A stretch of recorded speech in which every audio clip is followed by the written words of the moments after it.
No niin, tuli hommattua tämmönen pieni talviprojekti tänne kotiakkia. RO Booster. Vaatii ainakin tuohon niinkö uuden pohjalauoituksen mä varmaan teen ja uusin tämän penkin kanne. Eteen samaa juttu. Sitten mä ostan siihen airot ja pankat airoille.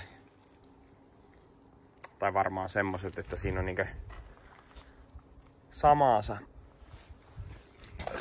airot ja pankat. Ja sitten mä laitan uudet tarrat siihen ja peseen se hyvin. Ja sitten mulla on ollut ajatuksena, että mä laitan tähän perämoottorin.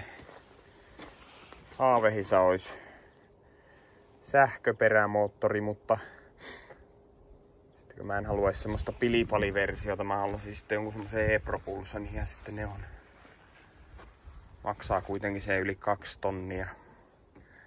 Niin voi olla, että sitten ainakin ensimmäiseksi kesäksi laitan siihen jonkunlaisen 4-tahtikoneen, ehkä 4-5 hevosvoimainen.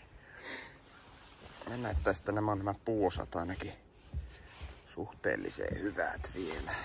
Niitä ei varmaan tarvitse vaihtaa.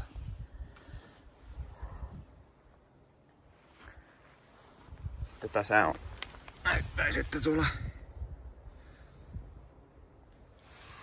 tämä on melko raskaskulukuinen vene, että se on sitten, kun tämäkin menee tosiaan tenavillekin käyttöön, niin voi olla, että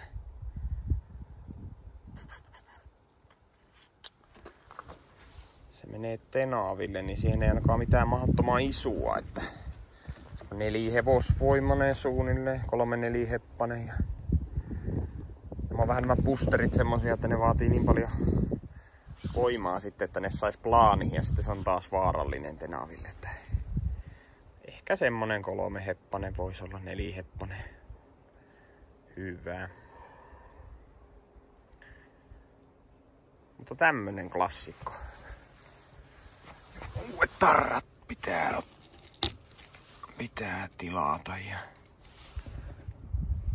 no varmaan kyllä lähtee melkein pesurilla, kun pesee höyryllä. Niin. Joo. Katsotaanpas minkälainen siitä tulee.